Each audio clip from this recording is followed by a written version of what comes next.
ጤና ይስጥልን የተከበራችሁ የዩቲዩብ ተከታታዮች እንደምን አላችሁ? ሐዋርያው ጴጥሮስ ኦፊሻል ላይ ነው የምትገኙት። ስለምትከታተሉን እናመሰግናለን። ዛሬ በዛ ያሉ የምትወዷቸውን ስፖርታዊ ጉዳዮች ይዤላችሁ መጥቻለሁ። የተወሰኑትን ላስተዋውቃችሁ። ሊዮኔል ሜሲ ከጉዳቱ አገግሟል እየተባለ ነው። ወደ ሜዳም ሊመለስ ነው። የቀድሞ አሰልጣኙ ሃቪየር ማስቻራኖ በሜጀር ሊግ ሶከር የኢንተር ማያሚ ጨዋታ ሊጠቀመው አስቧል። ስለዚህ ጉዳይ ታደምጣላችሁ። የማንቸስተር ሲቲው አሰልጣኝ ፔፕ ጓርዲዮላ እኛ አሰልጣኞችና ተጫዋቾች በውድድር ዓመቱ መጨረሻ ከማንቸስተር ሲቲ የሚሰጥ ምንም አይነት ቦነስ አይገባንም እያሉ ነው። እኚህ ሰው ቡድናቸው ቦነስ ሊያገኝ የሚችልበት ግን እድል አለ። በጣም ከፍተኛ ክፍያ ሊያገኙ ይችላሉ። ከየት ነው ይሄንን ሊያገኙ የሚችሉት? ሰውየውስ ደግሞ ቦነስ አይገባንም ያሉት ለምንድነው? ታደምጣላችሁ። ብራዚል ዋና አሰልጣኟ ዶሪቫል ጁኒየርን አሰናብታለች። እጅግ አስከፊ ከነበረው የዓለም ዋንጫ ማጣሪያ የአርጀንቲና 4-1 ሽንፈት በኋላ ዶሪቫል ጁኒየር በብራዚል አሰልጣኝነት አይቀጥልም። ስለዚህ ሰውዬ የእግር ኳስ ታሪክና ስለ ብራዚል እንቆቅልሽ የምነግራችሁ አለ። የቶተንሃሙ አሰልጣኝ አንጅ በውድድር ዓመቱ መጨረሻ የመሰናበት እድል እንዳለው እየተነገረ ነው። ቶተንሃም አይኖቹን በሌሎች የፕሪሚየር ሊግ አሰልጣኞች ላይ ጥሏል። እንደው ቶተንሃም ግን ከአሰልጣኞች ምንድነው የሚፈልገው? ሰውየውስ የስንብት እድል አላቸው? በመረጃችን ታደምጣላችሁ። የቼልሲው አሰልጣኝ ኤንዞ ማሬስካ ደግሞ በቼልሲ ቤት እጅግ አስገራሚ ውሳኔን ወስነዋል። ዋናው ቡድን ተጫዋቾች መማር አለባቸው ብለው ያሰቡትን ነገር በአስገራሚ ሁኔታ ውሳኔያቸውን አስተላልፈዋል። ምንድነው የወሰኑት? ምንስ አደረጉ ኤንዞ ማሬስካ? እንነግራችኋለን። በነገራችን ላይ በቼልሲ ቤት ውስጥ ከጉዳት ጋር በተገናኘ እየወጡ ያሉ አዳዲስ ዜናዎች አሉ። የለንደን ደርቢ ጨዋታ ከቶተንሃም ጋር ይጠብቃቸዋል። ከጉዳት የተመለሱ ተጫዋቾችን እነግራችኋለሁ። ባየር ሚዩኒክና ካናዳ በአልፎንሶ ዴቪስ ጉዳይ ቃላት መወራወራቸውን ቀጥለዋል። ባየር ሚዩኒክ ለመክሰስም እያሰበ ነው ተብሏል። ጉዳዩን በዝርዝር ትሰማላችሁ። ኦሳሱና ባርሰሎናን ከሶታል። በተገቢነት ጉዳይ ክስ መስርቶበታል። ከዚህ በፊት ይህንኑ ተመሳሳይ ጉዳይ የከሰሰው ኦሳሱና ባርሰሎናን ከኮፓ ዴል ሬይ ውድድር አሰናብቶትም ያውቃል። ክሱ ምንድነው?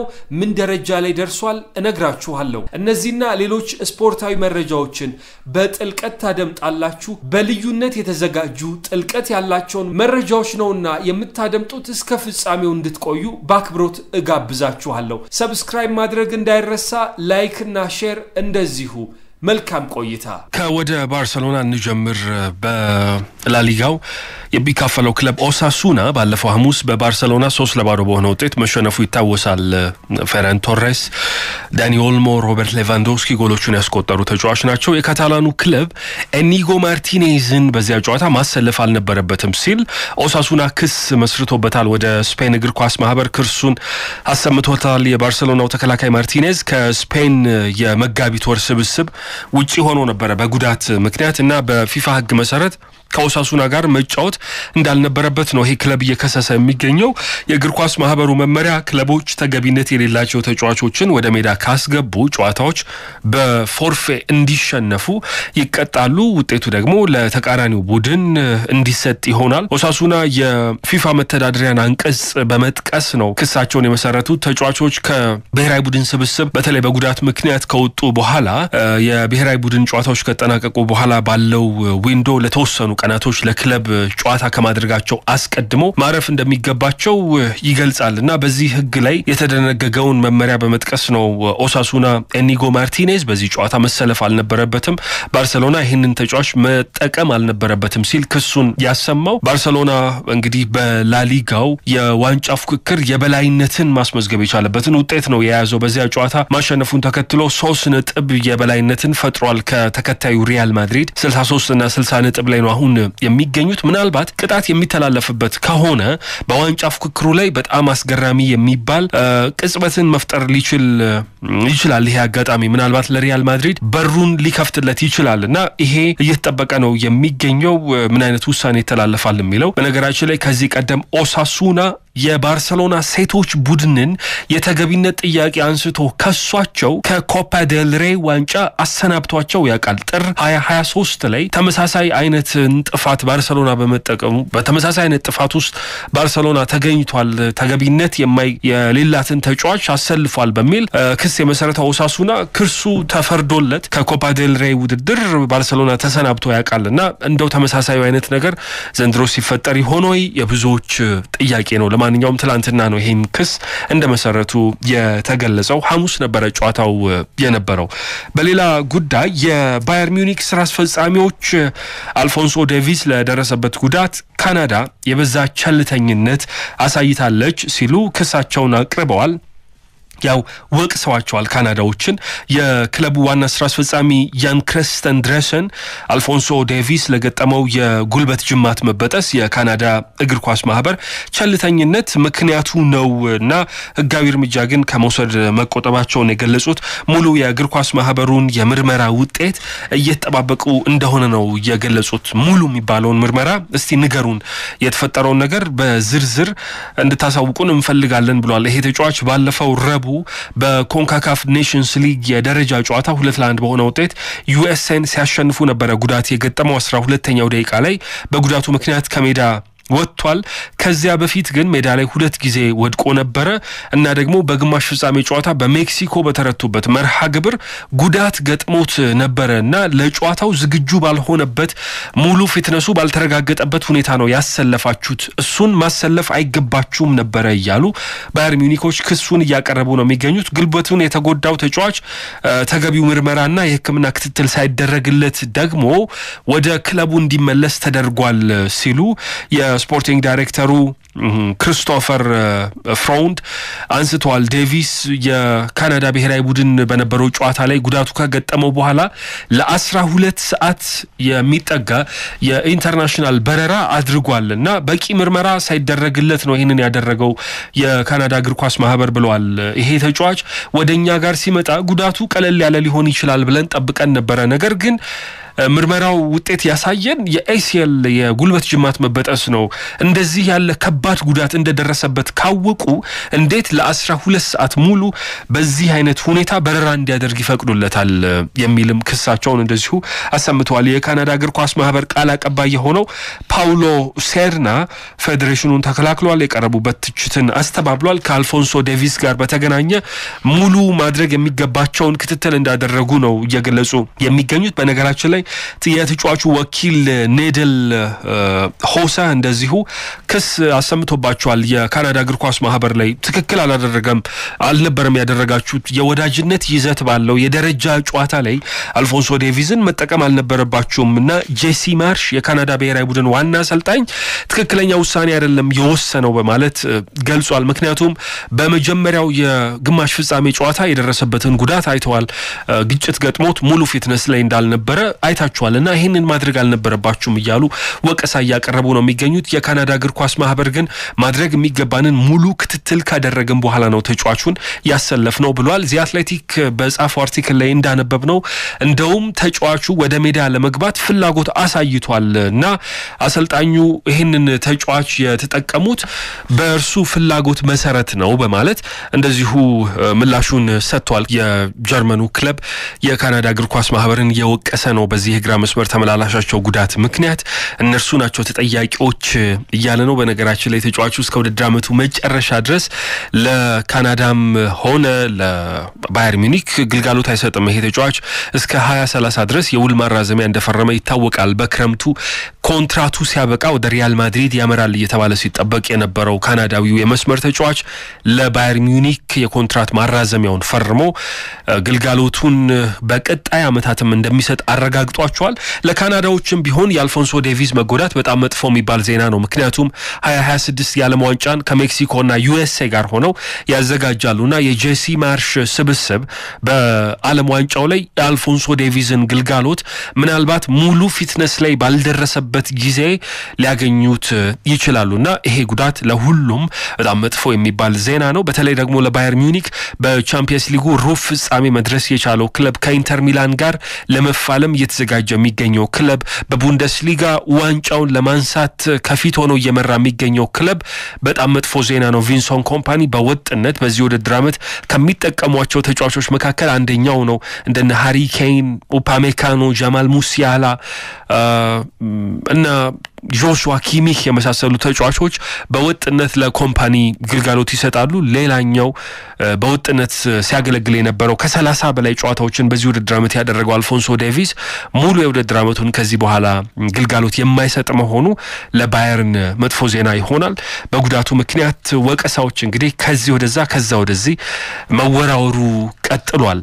በሌላ ጉዳይ ቼልሲን እናነሳለን። የቼልሲው አሰልጣኝ ኤንዞ ማሬስካ ለዋናው ቡድን አባላት የሰጡትን ረፍት ሰርዘው ወደ ሜዳ ወደ ልምምድ ሜዳ እንዲመጡ አዘዋቸዋል ተብሏል። የዩቲዩብ ተከታታዮች ሰብስክራይብ በማድረግ ቤተሰብ መሆን እንዳትዘነጉ፣ ላይክ እና ሼር በማድረግ ለሌሎች እንዲዳረስም አድርጉ። ይሄ ደግሞ የሆነበት ዋነኛ ምክንያት ከ21 ዓመት በታች ቡድኑ ጋር የገጠመው ዋናው ቡድን የወዳጅነት ጨዋታውን 3-0 በሆነ ውጤት መሸነፉ ነው። በልምምድ ጨዋታ ባሳዩት በጣም ደካማ የሚባል ብቃት አሰልጣኙ ኤንዞ ማሬስካ ፍጹም ደስተኛ መሆን አልቻሉም። የአካዳሚ ተጫዋቾችና የዋናው ቡድን ተጫዋቾች ያደረጉት ጨዋታ ነበር። 90 ደቂቃ ያልሞላ ጨዋታ ነው። በዚህ ጨዋታ 19 ዓመቱ ዶኔል ማክኒል 2 ጎሎችን አስቆጥሮባቸዋል የዋናው ቡድን አባላት ላይ። በዚህ ጨዋታ ላይ የተሳተፉት ለብሔራዊ ቡድን ግልጋሎት ያልሰጡ እና በዚያው በቼልሲ የቆዩ ተጫዋቾች ናቸው። እዚያው ለንደን ላይ የነበሩ ተጫዋቾች ናቸው። የ21 ዓመት በታች የአካዳሚ ተጫዋቾችን የገጠሙት የአካዳሚ ተጫዋቾቹ ሙሉ 11 መሆን አቅቷቸው የተወሰኑ ከ16 ዓመት በታች ቡድን ውስጥ ይሰለፉ የነበሩ ተጫዋቾችን ጭምር ቁጥር ለመሙላት ብለው አሰልፈው እንደነበረ መረጃዎች ይጠቁማሉ። ቼልሲ ቀጣይ ጨዋታውን በሊጉ የፊታችን ሐሙስ ነው በስታንፎርድ ብሪጅ ከቶተናም ሆትስፐርስ ጋር የሚያደርገውና በእነዚህ ቀናቶች መካከል ሰፋ ያለ ጊዜ ስላለ የዋናው ቡድን አባላት ረፍት ማድረግ ትችላላችሁ ብለው የአንድ ቀን ረፍት ሰጥቷቸው ነበረ። ይሄ ውጤት ከተመዘገበ በኋላ ግን አሰልጣኙ ኤንዞ ማሬስካ በሉ ቀጥ ብላችሁ ወደ ልምምድ ቦታ ተመለሱ ብሏል። የዚህ ጣሊያናዊ አሰልጣኝ ተግባር ከነዚህ ተጫዋቾች የሚጠብቀውን በጣም ከፍ ያለ ስታንዳርድ ያስታወሰ ሆኗል። ይሄ ቡድን በቀጣይ 9 የሊግ ጨዋታዎች ይቀሩታል። በቻምፒየንስ ሊግ ተሳታፊነትን ማረጋገጥ የሚችልበትን ቦታ በፕሪሚየር ሊጉ ማስመዝገብ ይፈልጋሉ። በኮንፈረንስ ሊግ ደግሞ ዋንጫ ለማንሳት ፍላጎት አላቸው። የሩብ ፍጻሜ ተፋላሚ ናቸው። ደግሞ ክረምት ላይ በሰኔ ወር የክለብ ዓለም ዋንጫ እንደዚሁ ያደርጋሉ። በአሜሪካ የሚደረግ ውድድር ነው። ትናንትና በነበረው የቡድኑ ልምምድ ላይ አንዳንድ ተጫዋቾች ወደ ልምምድ ተመልሰዋል። እንደነ ኮል ፓልመር እና ኖኒ ማድዌኬ ያሉ ተጫዋቾች ወደ ልምምድ መመለሳቸው ታውቋል። ኮል ፓልመር የጡንቻ ጉዳት ገጥሞት እንደነበረ ይታወሳል። ከአርሰናል ጋር በነበረው መርሃ ግብር በመጨረሻ የሊግ ጨዋታቸው አልተካፈለም። ከዛ ባለፈ ለእንግሊዝ ብሔራዊ ቡድን ጥሪ ደርሶት ለአሰልጣኝ ቶማስ ቱክል በስብስብ ውስጥ መካተት አልቻለም። የዚህ ተጫዋች ወደ ስብስብ መመለስ ትላንትና ይሄ መሆኑ ለቼልሲዎች በጣም ጥሩ የሚባል ዜና ነው። ኖኒ ማድዌኬም እንደዚሁ ልምምድ ጀምሯል። ለአንድ ወር ያህል በጉዳት ምክንያት ያለ ጨዋታ የቆየ ተጫዋች ነው። ኖኒ ማድዌኬ በቡድን ልምምድ ውስጥ ተካቷል። የአጥቂ ስፍራ ተጫዋቹ ኒኮላስ ጃክሰን ወደ ልምምድ መመለሱ ይታወሳልና የነዚህ ተጫዋቾች ልምምድ ማድረግ ቡድኑ ተጠናክሮ እንዲቀርብ በፕሪሚየር ሊግ ጨዋታው ያስችለዋል ተብሏል። አሰልጣኙ ኤንዞ ማሬስካ ግን አስቀድመው ለተጫዋቾች ሰጥተው የነበረውን የረፍት ጊዜ ከታዳጊ ተጫዋቾች ጋር በነበራቸው ወዳጅነት ጨዋታ ስለተሸነፉ ሰርዘውባቸው ወደ ልምምድ እንዲመለሱ አድርጓቸዋል ተብሏል። ከፔፕ ጓርዲዮላ ጋር በተገናኘ የሰማነው ደግሞ ሌላ አዲስ ዜና አለ። የማንቸስተር ሲቲው አሰልጣኝ ፔፕ ጓርዲዮላ አሰልጣኞች የስታፍ አባላት ከተጫዋቾቹ ጋር በጋራ በመሆን ዘንድሮ ባሳዩት በጣም ደካማ የሚባል ብቃት ከክለቡ የሚሰጥ ምንም አይነት ቦነስ አይገባንም ሲሉ ተናግረዋል። አሰልጣኙ የዩቲዩብ ተከታታዮች ሰብስክራይብ በማድረግ ቤተሰብ መሆን እንዳትዘነጉ፣ ላይክ እና ሼር በማድረግ ለሌሎች እንዲዳረስም አድርጉ። ማንቸስተር ሲቲ ዘንድሮ በጣም መጥፎ የሚባል የውድድር ዓመትን እያሳለፈ ነው የሚገኘው። 4 ተከታታይ የውድድር ዓመታትን የፕሪሚየር ሊግ ዋንጫ ማሳካት የቻለው ቡድን ከቻምፒየንስ ሊግ የጥሎ ማለፍ ውድድርም እንደዚሁ መሰናበቱ ይታወቃል። አሁን በፕሪሚየር ሊጉ 5ኛ ደረጃ ላይ ነው የተቀመጠው። ዘንድሮ በሊጉ መፎካከር ተስኖታል። ቻምፒየንስ ሊግ ቦታን ይዞ ለማጠናቀቅ በቀጣይ በሚቀሩ 9 የሊግ ጨዋታዎች ላይ የሞት ሽረት ትግልን ያደርጋል። የኤፍኤ ካፕ የሩብ ፍጻሜ ተፋላሚ ግን መሆን ይችላል። ነገ ከቦርንመዝ ጋር ይጫወታሉ በኤፍኤ ካፕ። ሰኔ ወር ላይ ወደ ዩኤስኤ ደግሞ ያመሩና በክለብ ዓለም ዋንጫ ተካፋይ ይሆናሉ። ይሄ የክለቦች ዓለም ዋንጫ በፊፋ አስተዳዳሪነት ነው የሚመራው። $1 ቢሊዮን ለሽልማት እንዳዘጋጀ ይታወቃል። አሸናፊ ሆኖ ማጠናቀቅ የሚችል ክለብ እስከ $125 ሚሊዮን ድረስ ማግኘት ይችላል። ማንቸስተር ሲቲዎች በዚህ ውድድር በመካፈላቸው ብቻ 20 ሚሊዮን ፓውንድ ገደማ የቦነስ ክፍያ ያገኛሉ። በውድድሩ ስለመጡ ብቻና እስከ ፍጻሜው ድረስ መድረስ ከቻሉና ዋንጫ ካነሱ ደግሞ $125 ሚሊዮን ሽልማት ያገኛሉ። ትናንትና በነበረ ጋዜጣዊ መግለጫ ለአሰልጣኙ ፔፕ ጓርዲዮላ ምናልባት ይሄንን ዋንጫ ማሸነፍ የምትችሉ ከሆነና ሽልማቱን ከወሰዳችሁ ለማንቸስተር ሲቲ እንደ ቦነስ ሊቆጠር ይችላል ወይ? መጥፎ ለነበረው ለዚህ ውድድር አመታችሁ እንደ ቦነስ አይነት ሊታይላችሁ ይችላል ወይ ተብለው ሲጠይቁ ፔፕ ጓርዲዮላ ዘንድሮ ምንም አይነት ቦነስ የሚገባን አይደለንም እኛ ሲሉ ተናግረዋል። ካሸነፍን ምን ያህል እንደሆነ አላቅም የሚሰጠው ገንዘብ፣ ነገር ግን ሙሉ ገንዘቡ ለክለቡ ነው የሚሆነው። እኛ አሰልጣኞች፣ ባክሩም ስታፍ አባላት እና ተጫዋቾች በዚህ ሽልማት የሚገባን ምንም አይነት ቦነስ የለም ሲሉ ተናግረዋል። የቦነስ ገንዘብ አይሰጥም አይደለም ቦነስ ገንዘብ ሰዓት እንኳን ሽልማት በውድድር አመቱ መጨረሻ ለኛ የሚገባን አይደለም ሲሉ ነው የተናገሩት ፔፕ ጓርዲዮላ። በዚህ ውድድር ላይ ሮድሪ ከጉዳቱ አገግሞ ግልጋሎት መስጠት የሚችልላቸው ከሆነ እጅጉን እንደሚደሰቱ ነው የተናገሩት። ስፔናዊው የባሎን ዶር አሸናፊ ከውድድር አመቱ ውጪ ሆኗል በገጠመው የኤሲኤል የጉልበት ጅማት መበጠስ ምክንያት። ነገር ግን ይህንን ተጫዋች ተለየ መንገድ አቻኩለው ወደ ጨዋታ ለመመለስ የሚያደርጉት ነገር እንደሌለ ጭምር አሰልጣኙ ተናግረዋል። የዩቲዩብ ተከታታዮች ሰብስክራይብ በማድረግ ቤተሰብ መሆን እንዳትዘነጉ፣ ላይክ እና ሼር በማድረግ ለሌሎች እንዲዳረስም አድርጉ። በዚህ ውድድር ከሚጠበቁ ክለቦች መካከል አንደኛው ኢንተር ማያሚና ሊዮኔል ሜሲ ናቸው። ሊዮኔል ሜሲ ወደ ሜዳ ሊመለስ መሆኑ ተሰምቷል። ESPN እንዳስነበበው ከሆነ ተጫዋቹ ቅዳሜ ዛሬ በሚኖር የሜጀር ሊግ ሶከር ጨዋታ ሊካፈል ይችላል። ፊላዴልፊያ ዩኒየንን ይገጥማሉ። አሰልጣኙ ሃቪየር ማስቸራኖ ይሄንን ተናግሯል። ሜሲ ከአታላንታ ዩናይትድ ጋር በነበረ ጨዋታ ነው ጉዳት የገጠመው። በዚህ ጉዳቱ ምክንያት ለአርጀንቲና ብሔራዊ ቡድን መካተት አልቻለም። በዓለም ዋንጫ ማጣሪያ ጨዋታ ዩሩጓይና ብራዚልን ብሔራዊ ቡድኑ ሲያሸንፍ ይሄ ተጫዋች አልነበረም። በነገራችን ላይ አርጀንቲና ያለፈው አመት የዓለም ዋንጫ አሸናፊዋ ሀገር ወደ ዓለም ዋንጫ በቀጣዩ አመት መካፈሏን ከኮንሜቦል ወይንም ከደቡብ አሜሪካ የእግር ኳስ ማህበር ያረጋገጠች ናት። ብራዚልን 4-1 በሆነ ውጤት ሲያሸንፉ ይሄ ሆኗል። ተጫዋቹ አሁን ጥሩ ሁኔታ ላይ እንዳለ እየተነሳ ነው የሚገኘው። የቡድን ልምምድ ማድረግ ጀምሯል። ለብቻው ልምምድ ሲሰራ ነበረ። አሁን 15 ደቂቃና ከዚያ በላይ የሆኑ የቡድን ልምምዶች ላይ እየተካፈለ ነው የሚገኘው። ፊላዴልፊያ ዩኒየን የምስራቅ ኮንፈረንስ የሜጀር ሊግ ሶከር መሪው ክለብ ነው። በ2025 ለመጀመሪያ ጊዜ ነው የሚገናኙት ከኢንተር ማያሚ ጋር። ይሄ ጨዋታ ፍሎሪዳ ላይ ነው የሚደረገው። የ8 ጊዜ የባሎንዶር አሸናፊው ሊዮ ሜሲ በተወሰኑ የጨዋታው ክፍለ ጊዜዎች ምናልባት ይህንን ተጫዋች የማየት እድል እንዳለ እየተነሳ ይገኛል።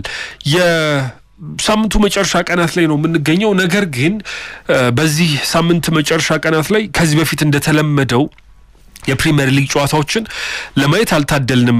የኤፍኤ ካፕ የሩብ ፍጻሜ ጨዋታ ነው በእንግሊዝ ምድር የሚደረገው። ነገር ግን በሌሎች በአውሮፓ 5ቱ ታላላቅ ሊጎች የጨዋታ መርሃ ግብሮች ይቀጥላሉ። በኤፍኤ ካፕ የሩብ ፍጻሜ ጨዋታዎች ምክንያት ግን የሊጉ መርሃ ግብሮች አይኖሩምና ዛሬና ነገ የሊግ ጨዋታ የናፈቀው ደጋፊ ይህንን አልታደለም። ምናልባት የቡካዮ ሳካን የልምምድ ሜዳ ላይ መካፈልን ዜና ሰምቶ በጨዋታ ይህንን ተጫዋች ለማየት የናፈቀ አርሰናል ደጋፊ አይችልም ማለት ነው። በካራባኦ ካፕ ማነው ኤፍኤ ካፕ ጨዋታ ምክንያት የሊቨርፑልም ደጋፊ ቢሆን የቻምፒየንስ ሊግ ውድድርን ተሰናብቷል።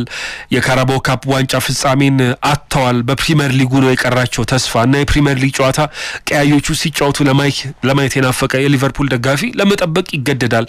የማንቸስተር ዩናይትድ የቼልሲ ደጋፊዎችም እንደዚሁ። የማንቸስተር ዩናይትድ ደጋፊዎች እንኳ ምናልባት ቡድናቸው ዘግየት ብሎ መጫወቱን የሚወዱት ነገር ይመስለኛል። ምክንያቱም ተደጋጋሚ የውጤት አልባ ጉዟቸው የዚህን ቡድን ጨዋታ በሰቀቀን እንዲመለከቱ ያስገደዳቸው ነውና የማንቸስተር ዩናይትድ ደጋፊዎች ምናልባት በሚኖሩ የረፍት ጊዜያት አሰልጣኙ ማሻሻያ ስራዎችን ሰርተው የተሻለ ቡድን ይዘው እንዲመጡ ረፍት መኖሩ ለነሱ እንኳን ጥሩ ዜና ይመስላል። ለማንኛውም የኤፍኤ ካፕ ጨዋታዎች በመደረጋቸው የፕሪሚየር ሊግ ጨዋታ አይደረግም። ይሄ በፕሪሚየር ሊጉ ለመጀመሪያ ጊዜ ሆነ ነው። በእግር ኳስ ማህበሩና በፕሪሚየር ሊጉ መካከል በተፈጠረ ስምምነት ነው ይሄ ውሳኔ የተደረሰው።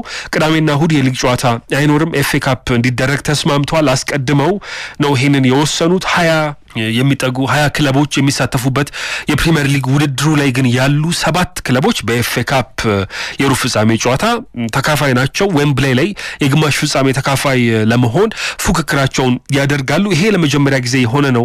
ለ6 ዓመታት ግን ከዚህ በኋላ የሚደረግ ይሆናል። ምክንያቱም ስምምነት ፈጽመዋል። የእግር ኳስ አስተዳዳሪው አካል ኤፍኤውና ፕሪሚየር ሊጉ ለአራተኛ ዙር 32 ክለቦች ሲኖሩ አምስተኛ ዙር 16 ክለቦች የሩብ ፍጻሜ 8 ክለቦች መካከል የሚደረጉ ጨዋታዎች የተናጠል የጨዋታ ዊንዶ ወይም መስኮት እንዲሰጣቸው ተፈቅዶላቸዋል። ከዚህ በፊት ይደረጉ የነበረው የሳምንቱ አጋማሽ ቀናቶች ላይ ነው። የኤፍኤ ካፕ ጨዋታ እንደነዚህ ባሉ ቀናቶች ላይ ይደረጉ የነበረው ወይ ደግሞ በሳምንቱ መጨረሻ የሚደረጉ ከሆነ ከሌሎች የሊግ ጨዋታዎች ጋር ተዳብለው ነበር የሚደረጉት። ለብቻቸው ጊዜ ወጥቶላቸው አይደረግም ነበር። አሁን ግን የኤፍኤ ካፑ መርሃ ግብር ለብቻቸው በሳምንቱ መጨረሻ እንዲደረግ ተወስኗል። በተለይ ወደ መጨረሻኛው የውድድር ጊዜ እየተቃረቡ በመጡ ቁጥር ለብቻቸው እነዚህ ጨዋታዎች ይደረጋሉ። ከዚህ በፊት የፕሪሚየር ሊግ መርሃ ግብሮች ካለቁ በኋላ ይደረግ የነበረው የኤፍኤ ካፕ የፍጻሜ ጨዋታም ቢሆን በዚህ የውድድር ዓመት የፕሪሚየር ሊጉ ውድድር 1 ሳምንት እየቀረው ነው የሚደረገው። ፕሪሚየር ሊጉ ካለቀ በኋላ ነበር በፊት። አሁን ግን ከማለቁ 1 ሳምንት በፊት ነው የሚደረገው። ያውም ደግሞ ከማለቁ 1 ሳምንት በፊት ባለው የሳምንቱ መጨረሻ ቀናት ላይ ምንም አይነት የፕሪሚየር ሊግ ጨዋታ እንዳይደረግ ተደርጎ ማለት ነው። ቅዳሜን እና እሁድ የሳምንቱ መጨረሻ ቀናት ምንም የፕሪሚየር ሊግ ጨዋታ ሳይኖር የኤፍኤ ካፕ ፍጻሜ ብቻ ተጠብቆ እንዲደረግ ይሆናል። ለውድድሩ የሚሰጠው ትኩረት የበለጠ ከፍ እንዲል ያደርጋል። ከዚያ ባለፈ ግን የውድድሮች መደራረብ የሚፈጥሩትን የጨዋታ ጫና ለማስቀረት ያስበም እንደሆነ ተነግሯል። ለምሳሌ የአውሮፓ እግር ኳስ ማህበር በፈጠረው አዲስ ፎርማት ምክንያት የሳምንቱ አጋማሽ ቀናቶች ላይ ተጨማሪ ጨዋታዎች ክለቦች እንዲያደርጉ ይገደዳሉና የኤፍኤ ካፕ ጨዋታዎች ከዚህ በፊት የሳምንቱ አጋማሽ ላይ ነው የሚደረጉት። አሁን ደግሞ ከቻምፒየንስ ሊግ መርሃ ግብሮች ጋር እየተጋጩ ስለሆነ ይህንን ወደ ሳምንቱ መጨረሻ መውሰድ አስፈልጓል። የጨዋታ መርሃ ግብሮችን ለመቀነስ በሚል የካፕ ውድድሮች የመልስ ጨዋታቸው በኤፍኤ ካፕ እንደቀረ ይታወቃል። የጥሎ ማለፍ መርሃ ግብሮች አሁን የመልስ ጨዋታ አይደረግም። እዚያው ጨዋታው ላይ ነው ጭማሪ ሰዓትና ፍጹም ቅጣት ተሰጥቶ ጨዋታውን ለመጨረስ የሚሞከረው። ለማንኛውም እንደዚህ ይሆናል። የኤፍኤ ካፕ ጨዋታ በዚህ ሳምንት መጨረሻ ላይ ለማየት ይገደዳሉ የፕሪሚየር ሊግ ናፋቂዎች ማለት ነው። በዚሁ ወደ ጨዋታ መርሃ ግብር ጥቆማችን እስቲ እንሸጋገር። የዩቲዩብ ተከታታዮች ሰብስክራይብ በማድረግ ቤተሰብ መሆን እንዳትዘነጉ። ላይክ እና ሼር በማድረግ ለሌሎች እንዲዳረስም አድርጉ። የሳምንቱ መጨረሻ ቀናት ላይ በአውሮፓ 5 ታላላቅ ሊጎች መርሃ ግብሮች ግን መደረጋቸውን ይቀጥላሉ። ትላንትና በጀርመን ቡንደስሊጋ ባየር ሌቨርኩሰን 3-1 በሆነ ውጤት ቦኸምን ማሸነፍ ችሏል። በቡንደስሊጋው ባየር ሚዩኒክ 62 ነጥቦችን ይዞ እየመራ ነው የሚገኘው። የትላንትናው ድል ለሻቢ አሎንሶ ቡድን 59 ነጥቦችን ይዞ ሁለተኛ ደረጃ ላይ እንዲቀመጥ አስችሎታል። በቀጣይ በሚኖሩ የቡንደስሊጋ መርሃ ግብሮች የዋንጫ ተስፋውን ለማለምለም የባየር ሚዩኒክን መሸነፍ ግን ይጠብቃል። በትላንትናው ጨዋታ ከረፍት መልስ የተቆጠሩ 2 ጎሎች የቪክቶር ቦኒፌስ እና የአሚን አድሊ ጎሎች ናቸው አሸናፊ ያደረጓቸው። በቡንደስሊጋ ቀጣይ 7 መርሃ ግብሮች ይኖራሉ። ዛሬ ባየር ሚዩኒክ ከሴንት ፓውሊ ጋር ጨዋታውን ያደርጋል። ማሸነፍ የሚችሉ ከሆነ ሚዩኒኮች የነጥብ ልዩነታቸውን ወደ 6 ማስፋት ይችላሉ። ከተሸነፉ ግን በዚያው በ3 ነጥብ ይሆናል። ለሻቢ አሎንሶ ቡድን የበለጠ እንግዲህ ተስፋ ነው የሚሰጣቸው። የፈረንሳይ ሊግ 1 ጨዋታ ነበረ። ትላንትና ስትራስቡርግ ሊዮንን 4-2 በሆነ ውጤት አሸንፏል። በእንግሊዝ ቻምፒየንሺፕ ሼፊልድ ዩናይትድ ኮቨንትሪ ሲቲን 3-1 በሆነ ውጤት ትላንትና አሸንፏል። ውጤቱን ተከትሎ ቻምፒየንሺፑን መምራት ጀምሯል። ሼፊልድ ዩናይትድ 83 ነጥቦችን ይዟል። በቀጣይ የውድድር ዓመት ወደ ፕሪሚየር ሊጉ ለመምጣት አውቶማቲክ የሚባሉት የመሻገሪያ ደረጃዎች በቀጥታ ሽግግር የሚደረግባቸው በቻምፒየንሺፑ አንደኛና ሁለተኛ ደረጃ ላይ ያሉ ክለቦች ናቸው። ይህንን ቦታ ለማረጋገጥ ይጥራሉ ሼፊልዶች። አሁን 83 ነጥብ አላቸው። ሁለተኛ ደረጃ ላይ የተቀመጠው ሊድስ ዩናይትድ 80 ነጥብ አለው። በርንሌይ በ78 ነጥብ ሶስተኛ ደረጃ ላይ ተቀምጧል። በሶስቱ ክለቦች መካከል ነው እንግዲህ ያለው ወደ ፕሪሚየር ሊጉ የሚደረገውን አውቶማቲክ ኳሊፊኬሽን ወይንም የቀጥታ ተሳታፊነት እድልን ለማረጋገጥ ቦታውን ይዞ ለማጠናቀቅ የሚደረገው ፉክክር ሼፊልድ አሁን የትላንትናው ድል አንደኛ ደረጃ ላይ እንዲቀመጥ አስችሎታል። የሳምንቱ መጨረሻ ቀናት ላይ ያለነው ብዙ ጨዋታዎች በቻምፒየንሺፑም እንደዚሁ ይቀጥላሉ። ከ3ኛ እስከ 6ኛ ሆነው የሚያጠናቅቁ ክለቦች ደግሞ በጥሎ ማለፍ መርሃ ግብሮች ወደ ፕሪሚየር ሊጉ ለመግባት የእርስ በርስ ትንቅንቃቸውን ያደርጋሉ። ዛሬ የኤፍኤ ካፕ ጨዋታ አለ። ፉልሃም 9 ሰዓት ከ15 ሲል ክሪስታል ፓላስን ይገጥማል። ክራቨን ኮቴጅ ላይ የሚደረግ ጨዋታ ነው። ብራይተን ኤንድ ሆቭ አልቢየን ደግሞ 2 ሰዓት ከሩብ ሲል ምሽት ከኖቲንግሃም ፎረስት ጋር ጨዋታቸውን ያደርጋሉ። በዚህ ውድድር የትኛውም ክለብ በኤፍኤ ካፑ የማሸነፍ እድል ያለው ይመስላል። ምክንያቱም ትልልቅ የሚባሉት ክለቦች አስቀድመው ተሰናብተዋል። ሊቨርፑል ከዚህ ውድድር ውጪ ሆኗል። አርሰናል የለም፣ ቶተንሃም ሆትስፐርስ የለም፣ ቼልሲ፣ ማንቸስተር ዩናይትድ የሉበትም። በዚህ ውድድር ላይ ከሚካፈሉ ክለቦች በፕሪሚየር ሊጉ በጣም የተሻለውን ደረጃ ይዞ የተቀመጠው ኖቲንግሃም ፎረስት ነው። በፕሪሚየር ሊጉ 3ኛ ደረጃ ላይ ያለው ክለብ ነው አሁን በኤፍኤ ካፕ ሩብ ፍጻሜ መድረስ የቻለው። ከዚያ ባለፈ ግን እንደነ ብራይተን፣ እንደነ ቦርንመዝ፣ እንደነ ማንቸስተር ሲቲ፣ ክሪስታል ፓላስ፣ ፉልሃም ያሉ ክለቦች ናቸውና ሁሉም እድል ያላቸው ይመስላል ይህንን ዋንጫ የማንሳት።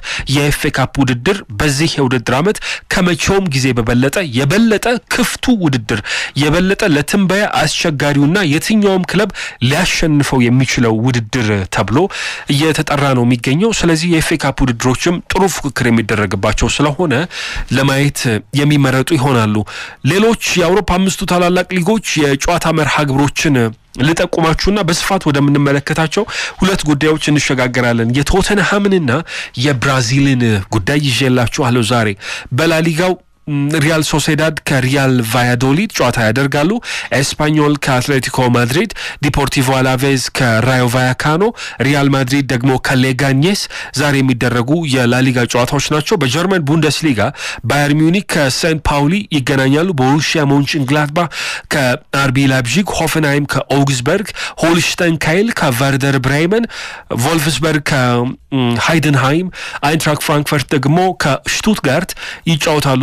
በጣሊያን ሴሪያ ኮሞ ከኢምፖሊ፣ ቬኔዚያ ከቦሎኛ፣ ዩቬንቱስ ከጄኖዋ፣ ሌቼ ደግሞ ከሮማ ጋር ጨዋታቸውን ያደርጋሉ። በፈረንሳይ ሊግ ሪምስ ከኦሎምፒክ ደ ማርሴይ ይጫወታሉ። ፓሪስ ሳን ዠርማ ደግሞ ከሜዳ ውጪ ሴንት ኢቲየንን ይገጥማል። ሞናኮ ከኒስ ዛሬ የሚደረጉ መርሃ ግብሮች ናቸው። የዩቲዩብ ተከታታዮች ሰብስክራይብ በማድረግ ቤተሰብ መሆን እንዳትዘነጉ። ላይክ እና ሼር በማድረግ ለሌሎች እንዲዳረስም አድርጉ። ብራዚል አሰልጣኙን ዶሪቫል ጁኒዮርን ምሽቱን አሰናብታለች። ለ14 ወራቶች በቦታው የቆዩት ሰው ባለፈው ማክሰኞ በአርጀንቲና የደረሰባቸው የ4-1 ሽንፈት ለስንብታቸው ምክንያት ሆኗል። የብራዚል እግር ኳስ ኮንፌዴሬሽን ትላንትና ባወጣው መግለጫ ቦርዱ ዶሪቫል ጁኒየርን ለግልጋሎቱ አመስግኖ በቀጣይ ደግሞ ስኬት የተሞላበት የሥራ ጊዜ ተመኝቶላቸው የ62 ዓመቱን ሰው አባሯቸዋል። በዚህ የዓለም ዋንጫ ማጣሪያ ጨዋታ የደረሰባቸው ሽንፈት በጣም ከፍ ያለ ውርደት የገጠማቸው ነው የሚመስለው። በተለይ አምበሉ ማርኪኖስም እጅግ አሳፋሪ ሲል ነበር የገለጸው ያንን የአርጀንቲና ሽንፈትና ለምድብ የማጣሪያ ጨዋታ 4 መርሃ ግብሮች ብቻ ነው የሚቀሩት። ብራዚል በዚህ ምድብ ከ10 ሀገራት 4ኛ ደረጃ ላይ ተቀምጣለች። እስከ 6ኛ ያሉት ብሔራዊ ቡድኖች በቀጥታ ወደ ዓለም ዋንጫው መካፈል ይችላሉ።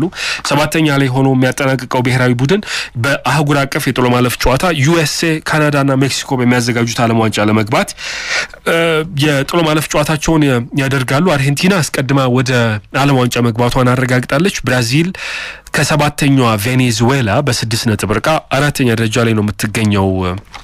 በእነዚህ ማጣሪያዎች ከነበሩ 8 ጨዋታዎች ዶሪቫል ጁኒዮር 4ቱን አሸንፏል። ሰውየው በኮፓ አሜሪካ 2024 ውድድር ላይ በሩብ ፍጻሜ ነበር የተሰናበቱት። ብራዚል በዩሩጓይ ተሸንፋ ነበር ከዚያ ውድድር ውጪ የሆነችው 2024 ጥር ላይ ነበር የተቀበሉት የዚያኔ የብራዚሉን ሳኦ ፓውሎ ነበር ያሰለጥኑ የነበሩት በብራዚል ሴሪያ 2023 ላይ 11ኛ ደረጃን ይዞ ነበር ያጠናቀቀው በሳኦ ፓውሎ የነበራቸው ቆይታ በ2023 የኮፓ ዶ ብራዚል አሸናፊ አድርገዋቸዋል ሳኦ ፓውሎችን ለ11 አመታት የቆየ የዋንጫ ጥማቸውን በኮፓ ዶ ብራዚል የቆረጡበት ነበር ከዚያ በፊት ግን በ2022 የኮፓ ሊበርታዶሬስ አሸናፊ ነበሩ ከፍላሚንጎ ጋር በጋራ በመሆን ከርሱ በፊት በቋሚ አሰልጣኝነት ብሔራዊ ቡድኑን ይመሩ የነበሩት አሰልጣኝ ቺቼ እንደነበሩ ይታወቃል በካታሩ ዓለም ዋንጫ በ2022 ድራማዊ በነበረው ሩብ ፍጻሜ ጨዋታ በክሮኤሺያ ተሸንፈው ከዚያ ውድድር ግማሽ ፍጻሜ መድረስ ካቃታቸው በኋላ ነበር ሰውየው ከኃላፊነታቸው የተነሱት ከዚያ በኋላ እርሳቸውን ተክተው ሁለት ሰዎች በጊዜያዊ ቦታ ብራዚልን ለማሰልጠን ሞክረዋል ፈርናንዶ ዴኒዝ አንደኛው ነበር ፈርናንዶ ዴኒዝ በብራዚል በእግር ኳስ አሰለጣጠን ፍልስፍናው በብዙዎች የሚታወቅ ሰው ነው ራሞን ሜኔዜስ እንደዚሁ ብሔራዊ ቡድኑን ለማሰልጠን ችለው ነበር በጊዜያዊ አሰልጣኝነት ከዚያ በኋላ ነው ዶሪቫል ጁኒየር ቋሚ ሆኖ የተቀጠረው ከቺቼ በኋላ የነበሩ ሁለት ጊዜያዊ ኃላፊነት ሹመቶች በጊዜያዊነት እንዲቀጠሩ የተደረገበት ዋነኛ ምክንያት ካርሎ አንቸሎቲን ለመጠበቅ ነው እኚህ ሰው ወደ ብራዚል ብሔራዊ ቡድን በመምጣት ኃላፊነት እንዲረከቡ ብራዚል በብዙ ፍላጎት አላት በጣም የጠበቀ ምኞት ነው ያላት ግን እስካሁን ድረስ ሳይሳካላቸው ቀርቷል ሴሌሳዎቹ ካርሎ አንቸሎቲን ጠብቀው ሳይሳካላቸው ሲቀር ከጊዜያዊ አሰልጣኝ ወደ ዋና አሰልጣኝ በዶሪቫል ጁኒየር ከ14 ወራት በፊት ነበር የተሸጋገሩት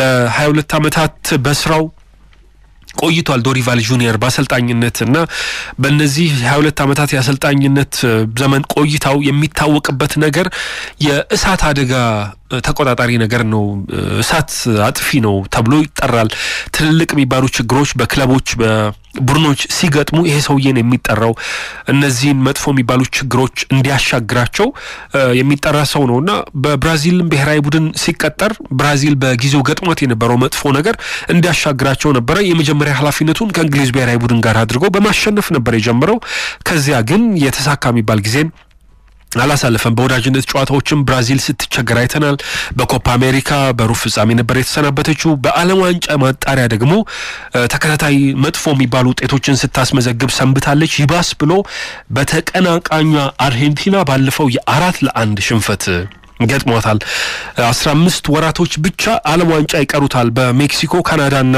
በዩኤስኤ ሊደረግ ከዚያ በፊት አሁን ብራዚል አሰልጣኝ አልባ ሆና ተቀምጣለች ፍላጎታቸው ካርሎ አንቸሎቲን ማምጣት ነው ለ2026 ዓለም ዋንጫ እኚህ ሰውዬ እየመሩ ብሔራዊ ቡድኑን እንዲያሰለጥኑ ይፈልጋሉ ካርሎ አንቸሎቲ 5 ጊዜ የዓለም ዋንጫ ሻምፒዮን የሆነችውን ሀገር ከሪያል ማድሪድ ለቀው ነው ኃላፊነቱን የሚቀበሉት በዚህ ሳምንት መጀመሪያ አካባቢ ነበር የብራዚል እግር ኳስ ኮንፌዴሬሽን ፕሬዚዳንት ሆነው የተሾሙት ኤድናልዶ ሮድሪጌዝ ተቀናቃኝም አልነበራቸውምና እኚህ ሰውዬ ወደ ኃላፊነት ሲመጡ ዋነኛ ፍላጎታቸው የብራዚል ብሔራዊ ቡድንን በአሰልጣኝነት ካርሎ አንቸሎቲ እንዲመሩ ማድረግ ነው ነገር ግን የካርሊቶ ነገር እስካሁን ኤድናልዶ ሮድሪጌዝ የብራዚል እግር ኳስ ኮንፌዴሬሽን ፕሬዚዳንት ካርሎ አንቸሎቲን ወደ ኃላፊነቱ ማምጣት ይፈልጋሉ ሰውየው እስካሁን አልተሳካላቸውም ካርሎ አንቸሎቲ ለብራዚል ብሔራዊ ቡድን አስፈላጊ የሚባሉ ሰው ናቸው ተብሎ ይታመናል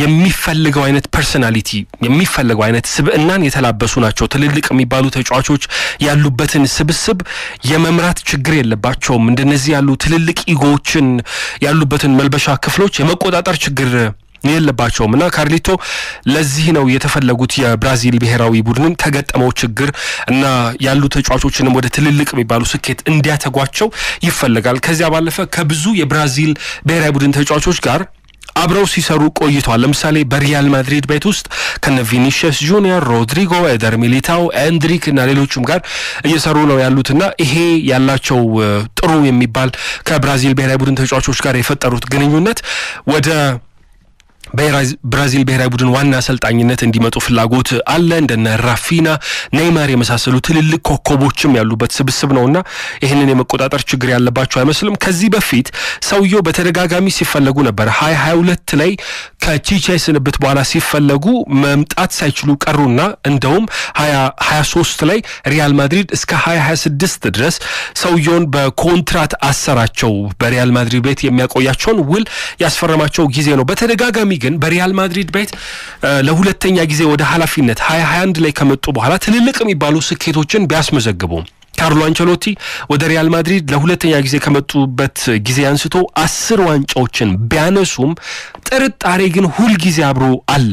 2023 2024 የሁለትዮሽ ዋንጫን ያሳኩበት አመት ነው። ላሊጋንና ቻምፒየንስ ሊግን ከፍ አድርጓል። ዘንድሮም ቢሆን ለትልልቅ ውድድሮች እየተፎካከረ ያለ ክለብ ነው የገነቡት። የላሊጋን ዋንጫ ከባርሰሎና ጋር አሁን ድረስ እየተፎካከሩ ነው ያሉት። አሸናፊው ገና አልተለየም። እስከ መጨረሻው ሳምንት ድረስ የሚዘልቅ ይመስላል። በሩብ ፍጻሜ መካፈል ችለዋል። በቻምፒየንስ ሊጉ ደግሞ የኮፓ ዴል ሬይ የግማሽ ፍጻሜ ተፋላሚ ናቸው። እንደዚህም ሆኖ ግን ሁሉ ጊዜ ከሰውየው ጋር እርግጠኝነት የለም። ለነገሩ በሪያል ማድሪድ ቤት ምንም አይነት እርግጠኝነት የለም። የሁለትና የሶስት ጨዋታዎች ሽንፈት ብዙ ነገሮችን ሊቀያየር ይችላልና ካርሊቶ ግን በዚህ ልክ ሊጠረጠሩ የሚገቡ አይነት ሰው አይደሉም። አሁንም ስለ ቆይታቸው አሁንም ስለ ተተኪያቸው ይወራል። ከባየር ለቨርኩሰን ሻቢ አሎንሶን ሪያል ማድሪድ ለማምጣት እያሰበ እንደሆነ እየተነሳ ነው የሚገኘው። የእርሳቸው ተተኪ የመሆን እድል እንዳለው ይገለጻል። ከሰውየው ጋር በተገናኘ ከስንብት ይልቅ ግን የፍላጎት መለያየት ነው እድል ያለው የሚመስለው። በፍላጎታቸው ከሪያል ማድሪድ ከተለያዩ የበለጠ እድል አላቸው ብራዚልን የማሰልጠንና በዓለም ዋንጫ ይህንን ስብስብ የመምራት። ሻቢ አሎንሶ ደግሞ በሪያል ማድሪድ ቤት እሳቸውን ተክቶ የመምጣት እድል አለው። ለሁሉም ግን እንግዲህ የሚፈጠረውን ቀጣይ እናያለን። ብራዚል አሁን አሰልጣኝ አልባ ሆናለች። ዶሪቫል ጁኒየርን አሰናብታለች።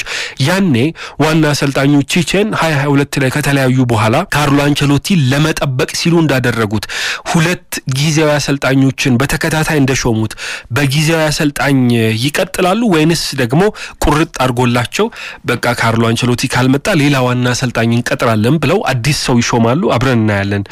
ለዶሪቫል ጁኒየር ግን መጥፎ ዜና ሆኗል። የዩቲዩብ ተከታታዮች ሰብስክራይብ በማድረግ ቤተሰብ መሆን እንዳትዘነጉ፣ ላይክ እና ሼር በማድረግ ለሌሎች እንዲዳረስም አድርጉ። ወደ ሌላኛው ጉዳያችን ስንሸጋገር ከአሰልጣኝ ስንብት ጋር በተገናኘ የቶተንሃሙ ሰው አንጅ ፖስተኮግሉ ከስንብት ጋር ስማቸው እየተያዘ ነው የሚገኘው። ሰውየው አሁን የቦርንመዙ አሰልጣኝ አንቶኒ ራኦላ ቀዳሚ ተመራጭ ሆኗል። ተተኪያቸው ሆኖ በክረምት ሊመጣ ይችላል እየተባለ እኚህ አውስትራሊያዊ ሰው በክለቡ በጣም የበዛ መብጠልጠል እየደረሰባቸው ነው የሚገኙት። ካደረጉት 29 የሊግ ጨዋታ ከግማሽ በላይውን 15ቱን የተሸነፈ ቡድን ነው ቶተንሃም ሆትስፐርስ። በደረጃ ሰንጠረዡ ደግሞ 14ኛ ደረጃ ላይ ነው የሚገኙት። በአውሮፓ ሊግ በእርግጥ የሩብ ፍጻሜ ጨዋታ አለባቸው። ከአይንትራክ ፍራንክፈርት ጋር ይጫወታሉ። መርሃ ግብራቸውን ለማድረግ እየተጠባበቁ ነው የሚገኙት። ስፐርስ አሁንም አመታቸውን ጠንካራ በሆነ ውጤት ለማጠናቀቅ ነው እያሰቡ የሚገኙት። በእነዚህ ቀጣይ 2 ወራት ግን የቱንም አይነት ውጤት ቢያመጣ የ59 ዓመቱ ሰው የረጅም ጊዜ የክለቡ ቆይታ ላይ ጥያቄ ምልክት አለበት። ቀሪ ኮንትራቱ 1 አመት ነው ያለው። ተጨማሪ 1 አመት ውሉን የማራዘም እድል አላቸው ቶተንሃሞች። የ42 አመቱን አንቶኒ ራኦላን ለመጡት ፍላጎት አላቸው። ክረምት 2023 ላይ ነበረ ቦርንመዝን የተቀላቀለው። ከዚያ ጊዜ ጀምሮ ጥሩ የሚባል ቆይታን በቦርንመዝ እያሳለፈ ይገኛል። በዚህ ሰዓት ቡድኑ ከስፐርስ በ10 ነጥብ ርቆ ተቀምጧል በፕሪሚየር ሊጉ። ዘንድሮ ከቶተንሃም ጋር በነበራቸው ጨዋታ ታህሳስ ወር ላይ 1-0 አሸንፈዋል። ደግሞ በሁለታቸው ውጤትም እንደዚሁ አጠናቋል። ስፔናዊው ሰው በቦርንመዝ የ1 አመት ቀሪ ኮንትራት አለው። የውል ማፍረሻ ሂሳቡ ደግሞ 10 ሚሊዮን ፓውንድ ነው። ቶተንሃም ሆትስፐርስ ይህንን ሰውዬ በክረምት ማምጣት የሚፈልግ ከሆነ እንደው በቀላል ዋጋም የሚያመጣው አይደለም። በጣም ከበድ ያለ ክፍያን ሊፈጽም ይገደዳል። ከዚያ ባለፈ ግን በሰውየው የቀጣይ አሰልጣኝነት ቆይታ ላይ ሌሎች ትልልቅ ክለቦችም ፍላጎት እንዳላቸው እየተነሳ ነው። ስፔናዊውን ሰው ሪያል ማድሪድ ምናልባት የመቅጠር እድል አለው ሲል ዚ አትሌቲክ ያስነብባል። ካርሎ አንቸሎቲ ከተሰናበቱ እና ኢራኦላ ከቦርንመዝ ከወጣ ቶተንሃም ብቻም አይደለም ፈላጊው፣ ሌሎች ትልልቅ ክለቦችም ይፈልጉታል። ለስፐርስ ከኢራኦላ ውጪ ግን እንደ አማራጭ የቀረቡ ሌሎች ሰዎች ስማቸው ተነስቷል። የፉልሃሙ አሰልጣኝ ማርኮ ሲልቫና የብሬንትፎርዱ አሰልጣኝ ቶማስ ፍራንክ በስፋት ስማቸው ከቶተንሃም ሆትስፐርስ ጋር እየተያያዘ ነው። ሁለቱም ክለባቸውን ወደ ፕሪሚየር ሊግ ከቻምፒየንሺፑ ካሳደጉ በኋላ በፕሪሚየር ሊግ ደግሞ ጠንካራ ተፎካካሪ ሆነው መዝለቅ የቻለ ቡድንን ሰርተዋል። ፉልሃም በሊጉ 8ኛ ደረጃ ላይ ነው የተቀመጠው። በአውሮፓ ተሳታፊ ሆኖ ለማጠናቀቅ በአውሮፓ ውድድሮች መሳተፍ የሚችልበትን እድል ለማግኘት እየጣሩ ይገኛሉ። 11 ነጥብ ከቶተንሃም ርቀዋል። በኤፍኤ ካፕ ደግሞ ሩብ ፍጻሜ ደርሰዋል። ብሬንትፈርድ ከስፐርስ በ7 ነጥብ ርቆ ነው የተቀመጠው። 11ኛ ደረጃ ላይ ተገኝተዋል። እነርሱም ቢሆን የአውሮፓ ውድድር ተሳትፎን ለማረጋገጥ በፕሪሚየር ሊጉ በቀጣይ ጨዋታዎች የሞት ሽረት ትግል ያደርጋሉ። ማርኮ ሲልቫ ከኢራኦላ በመቀጠል የተሻለው እድል ያለው ሰው ይመስላል። 2023 ላይ ቶተንሃምን ለማሰልጠን በአሰልጣኝነት ከታጩ ሰዎች መካከል አንደኛው ነው። የተሻለ የመቀጠር እድል ነበራቸው ሰውየው። የ47 ዓመቱ ማርኮ ሲልቫ የመጨረሻ 3 እጩዎች ውስጥ ጭምር ገብቶ ነበር። ክለቡ አንጅ ፖስተኮግሉን ከመቅጠሩ በፊት ጠንካራ ከሚባሉ የመጨረሻ 3 እጩ ተፎካካሪዎች ውስጥ ገብቶ ነበርና አሁን ምናልባት መልሶ ያኔ ያጣውን እድል ማግኘት ይችላል። ነገር ግን ኮንትራቱ ላይ 1 ዓመት ብቻ የቀረው የፉልሃሙ ሰው የውል ማፍረሻ ሂሳቡ ቀላል አይደለም። ቶተንሃም ይሄንንም ሰውዬ በቀላል ዋጋ አይደለም የሚያገኘው። እስከ 10 ሚሊዮን ፓውንድ የውል ማፍረሻ ሂሳብ ሊከፍል ይገደዳል። ቶማስ ፍራንክ በብሬንትፎርድ እየሰራ ያለው ስራ ብዙ አድናቂዎችን አፍርቶለታል። 2022 በአስቶን ቪላ ተፈልጎ ነበረ። ወደ አስቶን ቪላ ሊያመራ ነበረ ኡናይ ኤምሪ።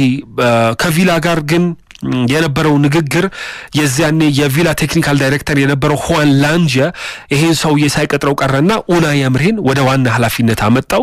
ነገሩ የሚቆጭበት ውሳኔ አይደለም። ኡናይ ኤምሪ አሁን በአስቶን ቪላ እየሰሩ ያሉትን ስራ አይታችኋል። ነገር ግን ያኔ በአስቶን ቪላ ቴክኒካል ዳይሬክተር ሆኖ ኢንተርቪው ያደረገው ሰው አሁን በቶተንሃም ነው እየሰራ የሚገኘውና ምናልባት ቶማስ ፍራንክን ያኔም ኢንተርቪው አድርገው ስለነበረ ለዚህ ስራ መልሶ ሊያጩት ይችላሉ። ኢራኦላ የቀድሞ የራዮ ቫያካኖ አሰልጣኝ የበለጠ ግን እድል ያለው ይመስላል። ምክንያቱ ደግሞ ቶተንሃሞች ከዚህ በፊት ከሚያውቁት አሰልጣኝ ጋር ተመሳሳይ አይነት ትራክ ሪከርድ ወይንም ጉዞን እያደረገ ነው የሚገኘው። ከማውሪዚዮ ፖቼቲኖ ጋር የሚመሳሰል ነገር አለው።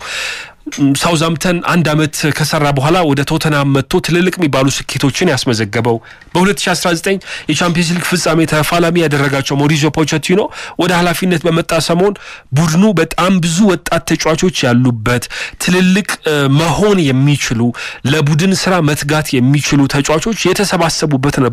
ዘንድሮም እንደዚያ ያለ ስብስብ ያለው ይመስላል። ቶተንሃም እንደነ ሚኪ ቫን ደ ቬን፣ ደዣን ኩሉሰቭስኪ፣ ሉካስ በርግቫል፣ ሚኪ ሞር፣ አርሺ ግሬይ የመሳሰሉ ጥሩ ወጣቶች አሉ። እነዚህ ተጫዋቾች ለትልልቅነት ለመብቃት የሚተጉ ናቸውና ምናልባት ተመሳሳዩን እድል ሊሰጣቸው ይችላል ተብሎ ይታሰባል። አንቶኒ ኢራኦላ ከአንጅ ፖስተኮግሉ ጋር የሚመሳሰልም የሚለያይም ነገር አላቸው።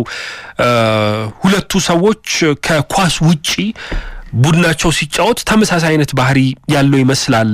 ነገር ግን ኳስን ሲይዝ የተለያየ አይነት ባህሪ ነው ያላቸው። አንጅ ፖስተኮግሉ ስፐርስ በየጨዋታው በአማካይ 112 የኳስ ቅብብሎችን በራሳቸው የተከላካይ ስፍራ ሜዳ ላይ የሚቀባበል ቡድን ነው የሰሩት። ይሄ ማለት ቡድናቸው እንዲያጠቃ ከኋላ መስመር ጀምሮ ተገንብቶ የወጣ ኳስን ይጠቀማሉ። አንቶኒ ኢራኦላ ግን እንደዚያ ያሉ ሰው አይደሉም፣ ተቃራኒ ናቸው። በቦርንመዝ 59 ኳስ ቅብብል ነው በአማካይ በየጨዋታ የሚደረገው በራሳቸው የተከላካይ ስፍራ የሜዳ ክልልና ተቃርኗቸውን በዚህ መመልከት ይቻላል። በሊጉ ገና 9 ጨዋታዎች ይቀራሉ። አሁንም በዩሮፓ ሊግ ቢልባው ላይ የፍጻሜ ተካፋይ ሆኖ ዋንጫውን የማንሳት እድል አላቸው። አሁንም አንጅ ፖስተኮግሉ በአሰልጣኝነት ስራቸው ታሪካዊ የሚባል ሰው ሆኖ የማጠናቀቅ እድል አላቸው።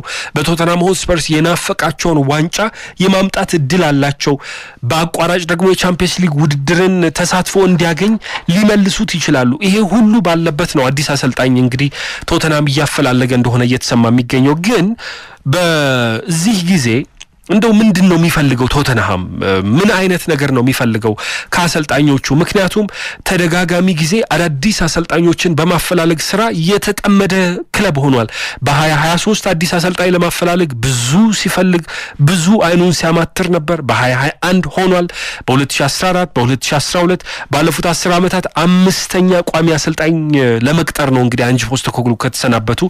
ቶተንሃም እየተንቀሳቀሰ የሚገኘው ከ2019 በኋላ ሞሪዚዮ ፖቼቲኖ ከተሰናበቱ በኋላ አምስተኛ ዋና አሰልጣኝ ሆኖ ሰው ለመቅጠር ነው እንግዲህ ይሄ ክለብ አሁን ፍላጎት እንዳለው እየተነሳ የሚገኘው። በእነዚህ ሁሉ የለውጥ ሂደቶች ክለቡ ራሱን መጠየቅ ያለበት ነገር ስፐርስ የሚፈልገው ምንድነው? የሚፈልጋቸው አሰልጣኞች ምን እንዲያመጡለት ነው? ለምሳሌ 2021 ላይ አዲስ አሰልጣኝ ሲሾሙ ምክንያቱን እነርሱም አያውቁትም ነበር። ክለቡ የዚያኔ ሃንዚ ፍሊክና አንቶኒዮ ኮንቴን ፈልጎ እነዚህ አሰልጣኞች ግን አንመጣም ብለው ከልክለውት ነበር። ከዚያ ደግሞ ፓውሎ ፎንሴካ ጫፍ ደርሶ ከዛ ተው ጄናሮ ጋቱሶ ወደ ቶተንሃም ኃላፊነት ለመምጣት ከጫፍ ደርሶ እንደዚሁ ጄናሮ ጋቱሶም አልመጣም በማለት የቀድሞ ጣሊያናዊ ተጫዋች ቶተንሃምን ተዋቸው። ከዚያ በኋላ የመጨረሻ አማራጭ ሆኖ የተቀመጠው ኑኖ ኤስፒሪቶ ሳንቶን ወደ ኃላፊነት አመጡና 9 የሊግ ጨዋታ ብቻ ከመራ በኋላ አሰናበቱት። ፖስተኮግሉን ክረምት ላይ በ2023 ሲያመጡት ዋነኛ ፍላጎታቸው የክለቡን ኤቶስ የክለቡን ምልክት የሆነ አጫወት ያሳየናል ብለው ነው። መዝናናትን ጥሩ የማጥቃት ጨዋታን ፍላጎት ስለነበራቸው ነው። ለአመታት ከነበረ የዲፌንሲቭ ጨዋታ በአንቶኒዮ ኮንቴ በጆዜ ሞሪኒዮ በኑኖ ኤስፒሪቶ ሳንቶ የሰለቻቸውን መዝናናት ፈልገው ነው እንግዲህ እነዚያ የስፐርስ ሰዎች አንጅ ፖስተኮግሉን ያመጡት። ከዚያ በኋላ ታዲያ ሰውየው በጣም አዝናኝ የሆነ እግር ኳስን አስመልክተውናል በአንዳንድ ጨዋታዎች። ነገር ግን ቡድናቸው ተሸንፎ ሲወጣም ደግሞ አይተናል በሚገርሙ ጨዋታዎች ላይ። ሰውየው የመከላከል ድክመት ያለበትን ቡድን አሳይተዋል። ለእንግሊዝ እግር ኳስ የሚሆን ተለዋዋጭ ባህሪ ግን የላቸውም። አንጅ ፖስተኮግሉ ከሚተቹበት ነገር አንደኛው የፕሪሚየር ሊግ ልምድ አልባነታቸው በፕሪሚየር ሊጉ አይዲዮሎጂያቸውን በሚፈልጉት አይነት መንገድ ተግባራዊ እንዳያደርጉ ገቷቸዋል ይባላል። ደግሞ ግትር ባህሪያቸው እንደዚሁ በብዙ የሚወደድላቸው አይደለም። ሐሳባቸውን የመቀየር ፍላጎት የላቸውም። ስለዚህ እኚህ ሰውዬ ደግሞ አሁን መልሰው ሊሰናበቱ ነው። መዝናናትን፣ ጥሩ ጨዋታን፣ ደስ የሚል እግር ኳስን ማጥቃት ላይ ያተኮረን ቡድን ፈልገው አምጥተው አንጅ ፖስተኮግሉ አሁን ደግሞ በዚህ አጫወት ምክንያት ሐሳቤን አልቀይርም ይሄንኑ ነው የምከተለው የሚሉትን ሰውዬ መልሰው ሊያሰናብቷቸው ፍላጎቱ እንዳላቸው የተነሳ ነው የሚገኘው። ለማንኛውም እስቲ አብረን እንመለከታለን። ነገር ግን አንድ የተስተዋለው ነገር በቶተንሃም ሆትስፐርስ በኩል የሚመጣው አዲስ አሰልጣኝ የፕሪሚየር ሊግ ልምድ ያለው ሊሆን እንደሚገባ ተማምነውበታል ነው የተባለው። የፕሪሚየር ሊግ ቢያንስ ልምዱ ያለው ሊጉን የሚያውቅ ሰው መሆን አለበት ብለዋል። ለዚያ ነው አንዶኒ ራኦላ፣ ማርኮ ሲልቫ ወይ ቶማስ ፍራንክ እያሉ አይናቸውን እያማተሩ ያሉት። በእግር ኳስ ብዙ ተለዋዋጭ ነገሮች አሉ። አሁን የአንጅ ፖስተኮግሉ ስንብት በክረምት አይቀርም፣ አዲስ አሰልጣኝ መቀጠሩም አይቀርም እየተባለ ይገለጻል። ግን ደግሞ በቀጣይ 9 የሊግ ጨዋታዎች የሚያስመዘግቡት ውጤት በዩሮፓ ሊግ የሚያስመዘግቡት ውጤት ይሄንን ሁሉ ሊገለባብጥ የሚችልበት እድል እንዳለ መረሳት የለበትም። የዩቲዩብ ተከታታዮች ሰብስክራይብ በማድረግ ቤተሰብ መሆን እንዳትዘነጉ። ላይክ እና ሼር በማድረግ ለሌሎች እንዲዳረስም አድርጉ።